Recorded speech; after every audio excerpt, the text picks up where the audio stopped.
Muy buenas noches, sean bienvenidos todos ustedes a una emisión más de Sincronizados. Esta es una producción de Velascotti Productions. Yo soy Ricardo.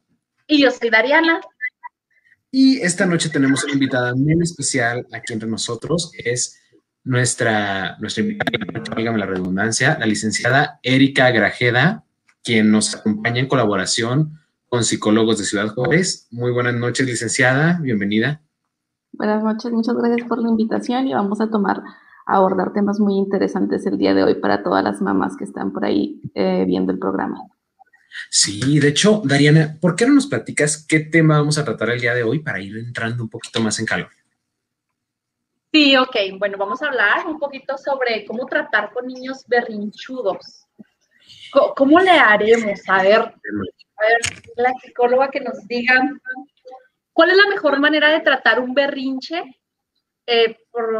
con un niño en un lugar público.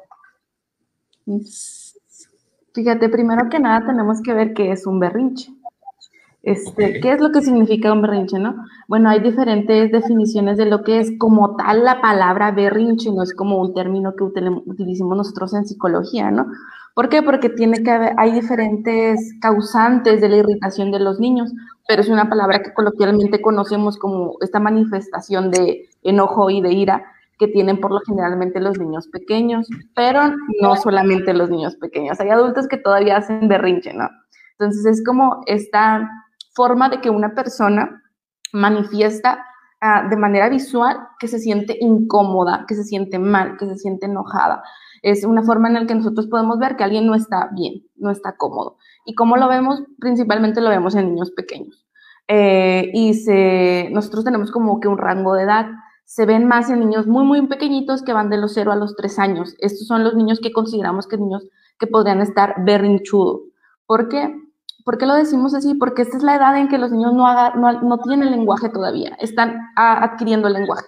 Entonces es una etapa de mucha frustración. Los niños saben lo que quieren porque ya entienden el lenguaje, o sea, entienden perfectamente lo que los adultos dicen, pero todavía no son capaces de reproducir el lenguaje.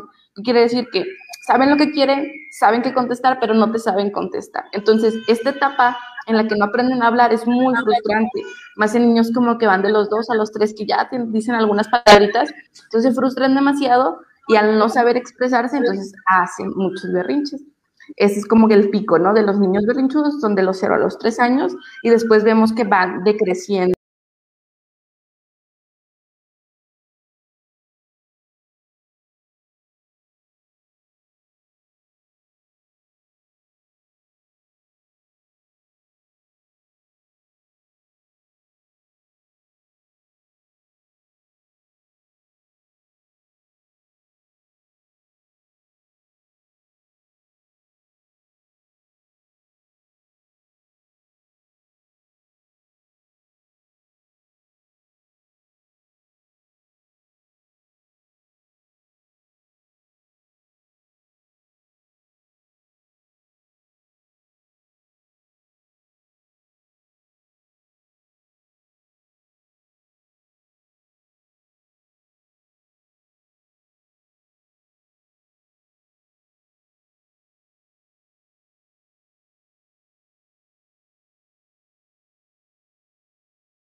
caso o tú no sabes dar una instrucción, que a veces es lo más cara, es que no sabemos dar una instrucción.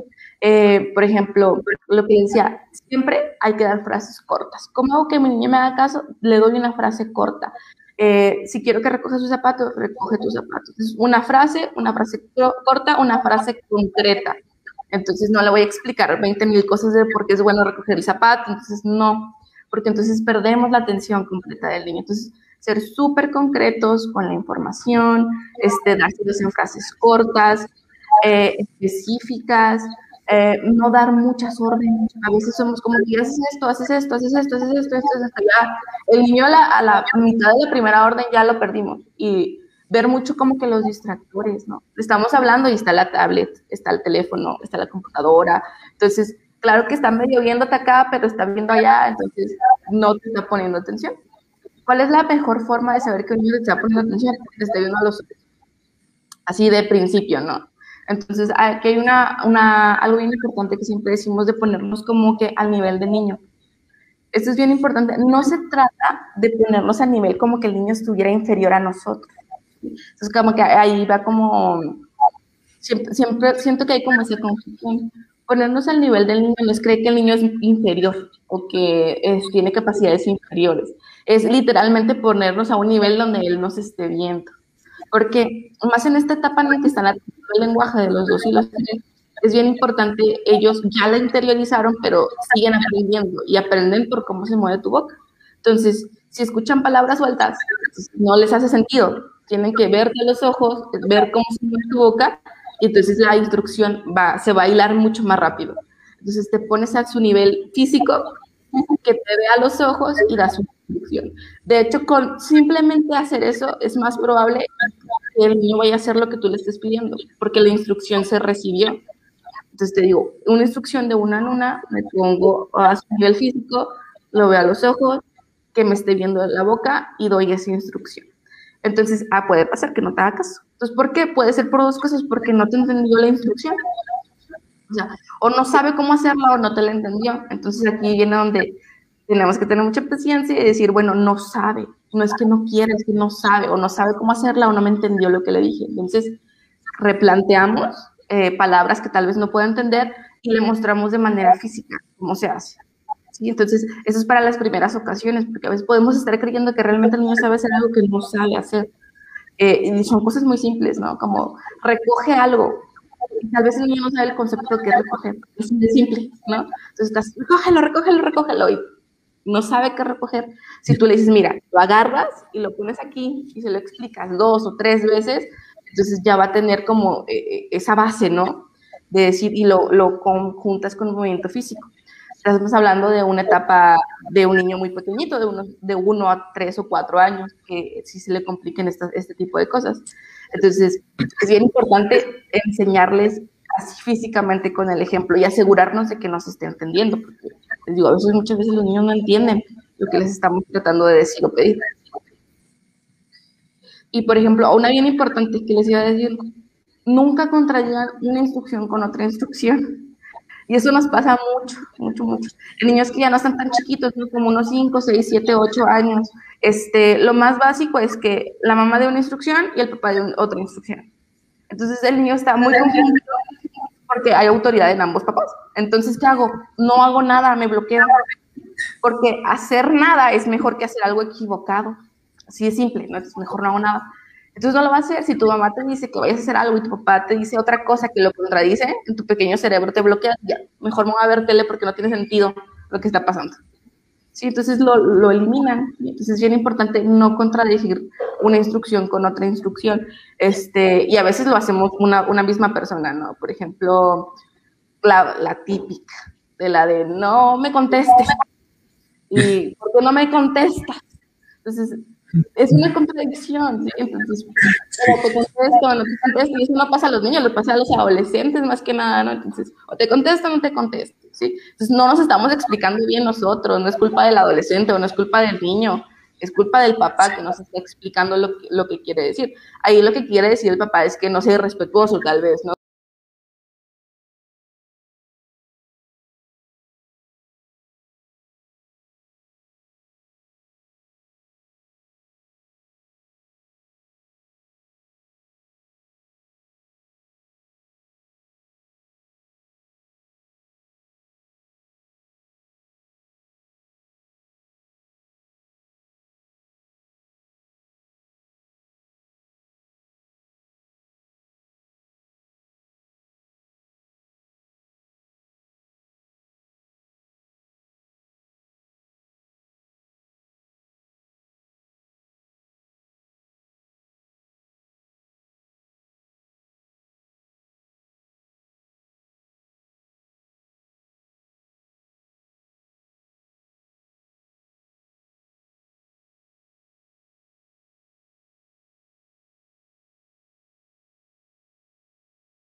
tu actitud, de cómo tú estés llevando las cosas. Entonces sería como que unos tips así, como que el más extremo, ¿no? Para los casos mucho más extremos donde las rayetas como que sobrepasan los límites. Wow, qué extenso, ¿no? En estas, ¿qué le podremos decir? Tips que nos está dando licenciada. Fíjese, me llegó así ahorita en estos momentos a la mente eso de que no existe un manual de cómo aprender a ser padres, pero me imagino que gente como usted, que es psicóloga, pues están aquí precisamente para el momento en que deciden ser padres o madres de familia, como que saber cómo guiar correctamente al hijo, a la hija, pues en este caso que viene, que ya está aquí. Fíjate que Y sí. también es de la sociedad, que no juzgue tanto a los padres, tanto a las madres como a los padres. A los padres los ven así como tú no ayudas a la esposa, y a la esposa como qué mala madre no puede calmar a su niño. Entonces las mamás nos sentimos atrapadas. Sí, fíjate, siempre le digo a mis pacientes, a las mamás y a los papás, te van a criticar por todo, entonces, por disciplinarlo, por no disciplinarlo, porque te haga un berrinche, porque lo calmes. Hay gente que te va a criticar porque seas una buena mamá también, te va a criticar por decir, ¿por qué lo sacó de la tienda y esperó a que se calmara? Entonces, porque tenemos como que una historia de vida diferente, vemos las cosas de manera diferente, entonces siempre va a haber gente que no va a estar de acuerdo contigo, ¿no? Y lo que haces. Pero aquí depende mucho de la mamá, de su salud mental, de lo que le traiga salud mental a la mamá, y de qué es lo que la mamá quiere para su niño a largo plazo. Porque complacer a las personas, a los familiares cercanos, a las tías, a las abuelitas, te va a traer como que, bueno, no me critican, pero a largo plazo, ¿qué quieres tú del niño? ¿Sí? ¿Qué es lo que esperas tú? ¿Qué es lo más importante? ¿Qué actitud va a tener? La forma de comportarse, qué tan tolerante o no va a ser a la frustración en un futuro. Entonces, todo depende mucho de ti y tienes que poner como que en este orden jerárquico de qué es lo que te importa más, ¿no? Y sí, o sea, te va a pasar. Y les digo, pero yo siento que este ejercicio de saber que alguien te diga que realmente va a pasar, aunque tú lo sepas, te da como esta tranquilidad, ¿no? Y que le pasa a todas las mamás, o sea, que no se sientan solas. Por eso es bien importante como, ha tenido mucha fuerza como esto de Facebook y como volver a esta idea de la tribu que se tenía antes como mamás. Antes, socialmente, había como esta conexión entre mamás, ya sea vecinas, primas, y se juntaban y platicaban de sus hijos, y era como una forma de ayudarte como mujer en aquellos tiempos en los que la mayoría de la crianza era por las mujeres, y ser como esa tribu de apoyo en la que no se juntaban para juzgarte, sino para apoyarte, cuidarse los hijos entre ellas, cosas de esas, ¿no? Entonces, en este momento, y más en este momento social, es bien importante como que tener esta pequeña tribu de mujeres, mamás, que estén pasando lo mismo que tú, con las que puedas platicar, de que ya me hizo el berrinche, y te escuchen, ¿no? Y no te juzguen, y te digan cómo le hicieron ellas. Entonces, esta comunidad entre mujeres mamás es bien importante, y entre papás también que se encargan directamente de la crianza, es súper importante para no sentir como que ese desgaste emocional que se siente como papás, ¿no? De decir, bueno, ya me cansé y es como que una culpa. Es como que estoy muy cansado, pero no puedo decir que estoy cansado porque soy un mal papá. Tengo que aparentar que todo está bien y que mi hijo es perfecto. Entonces eso también es una carga social súper fea. Entonces yo les recomiendo que sí, que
digo, los niños son los síntomas, son los niños síntomas, le llamamos.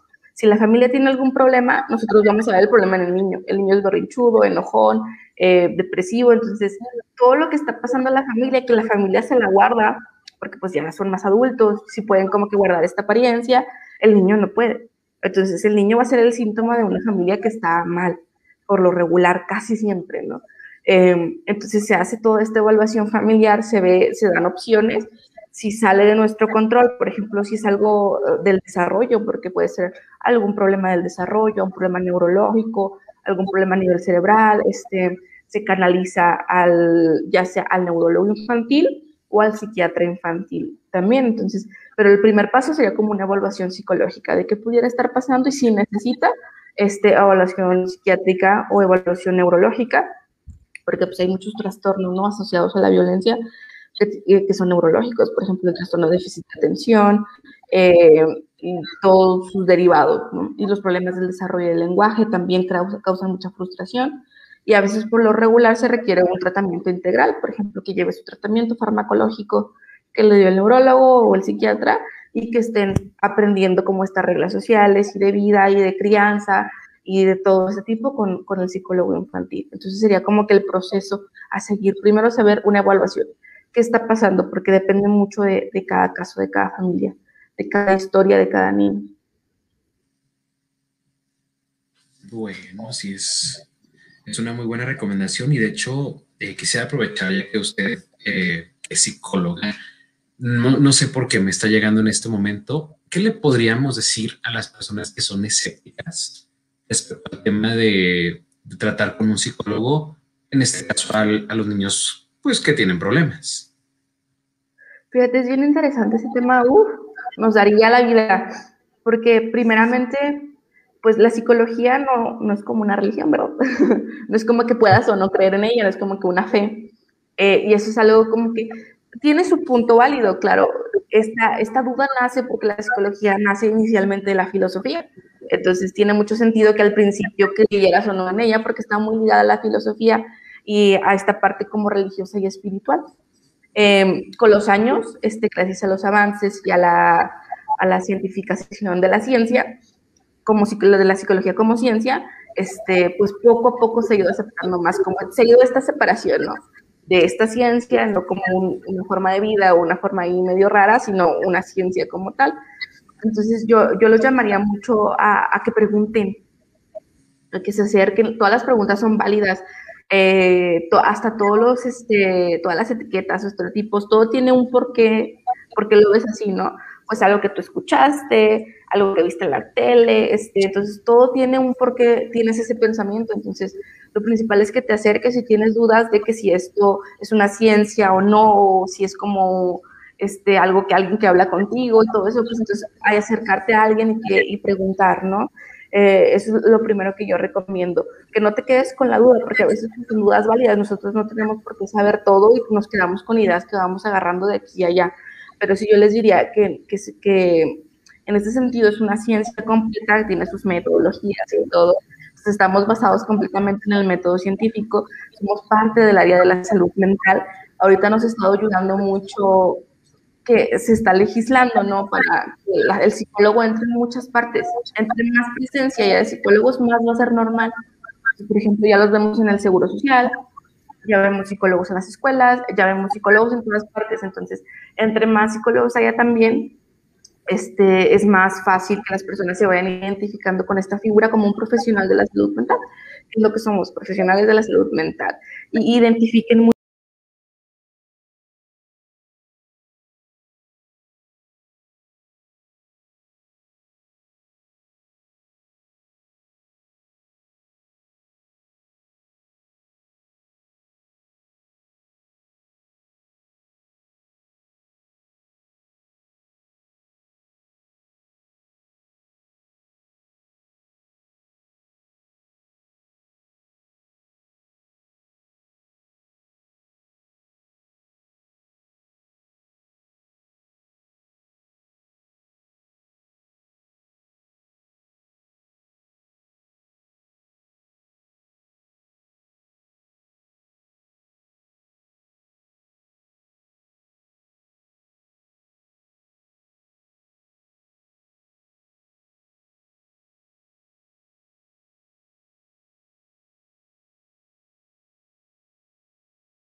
se nos pasa como que darle ese respeto al niño por ser un infante, ¿no?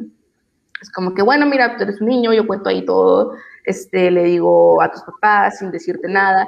Eso también es muy sensible para ellos, te digo, también depende mucho de la edad, ¿no? Hay niños que están en la preadolescencia y primero pierdes toda la confianza, ¿no? Porque es como un lugar seguro para ellos. Y segundo, pues es una falta de respeto pues, contar algo tan íntimo, ¿no? Y más si no se lo dice, y más a los adolescentes. Entonces ellos tienen que tener como que este espacio de la confidencialidad. Más que nada se les encamina a que ellos mismos digan ciertas cosas que necesitan decir, ¿no? Pero que ellos lo hagan, o sea, no como que yo voy a ir y voy a contar ahí todo el chisme, porque pues no se trata de esa situación, sino de que se sientan a gusto y ir arreglando diferentes situaciones por las que van a terapia. Efectivamente. Oye, Erika, ¿y qué consejo les darías a los papás primerizos para empezar a poner límites a sus niños? ¿Con qué es lo que deben de empezar? Yo les recomiendo mucho, primero que lo conozcan, claro, todas las papás y las mamás conocemos a nuestros niños, ¿no? Porque lo vemos todos los días desde que nacieron, nacemos con cierta carga de temperamento, ¿no? Entonces ellos nos pueden decir, no, pues es enojón, no es más serio, más amoroso. Hay cierta carga de temperamento que se va moldeando también con el aprendizaje, pero lo primero es conocer mucho a los niños, conocer por qué se enoja, qué hace. A veces lo sabemos, pero como que no lo hacemos consciente, ¿no? Hasta que estamos como que en este proceso de terapia y alguien te pregunta, ¿cómo es tu niño? ¿Qué hace cuando está enojado? Entonces tener como que bien ahí, bien claro cómo es, cuánto duerme, cómo socializa, con quién habla, qué le gusta, qué no le gusta, porque entre más tengas claro ese tipo de cositas, las tengas más conscientes y más presentes, te vas a dar cuenta primero que